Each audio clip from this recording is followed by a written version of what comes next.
Space Cavern is the best-selling cartridge from Games by Apollo and demonstrates another way to challenge players with a ground-based cannon game. You are represented by the human figure that can be moved along the bottom of the screen and that can fire vertical lasers at the colorful creatures dropping bombs from the sky. These creatures, called electrosauri, never come down to the planet's surface, so you only need worry about dodging their fire. There is no time limit to worry about, and your firepower is unlimited. Before we address strategy, we should point out a confusing element of this game.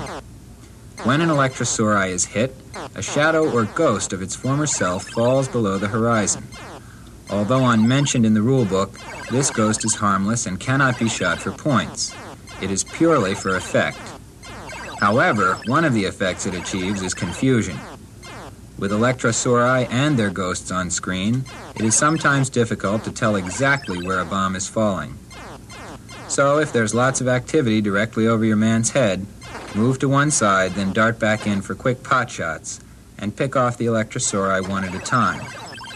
Generally, you want to keep your human near the center of the screen, moving perhaps no more than an inch or two in either direction, but always returning to the center when possible. Why? Because shaggy marsupials reside in caves to the player's right and left sides, and now and then they will try to sneak out unnoticed to eat the player.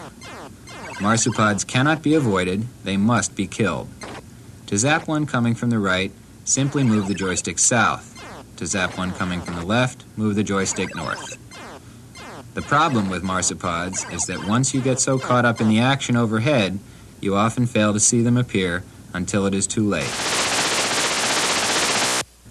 When you are engaged in heavy battle with the electrosauri above, you may wish to forgo peripheral vision and just send a blast both ways every few seconds.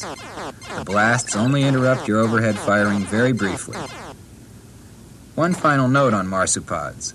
They appear one at a time, but if you kill one on the left side, you can expect one to follow on the right side any second. Just don't let these enemies distract you from reaching plateaus of 20,000 points, for which you gain a reserve human. After 20,000 points, small electrosauri join large ones overhead. They act the same, but are a bit harder to hit.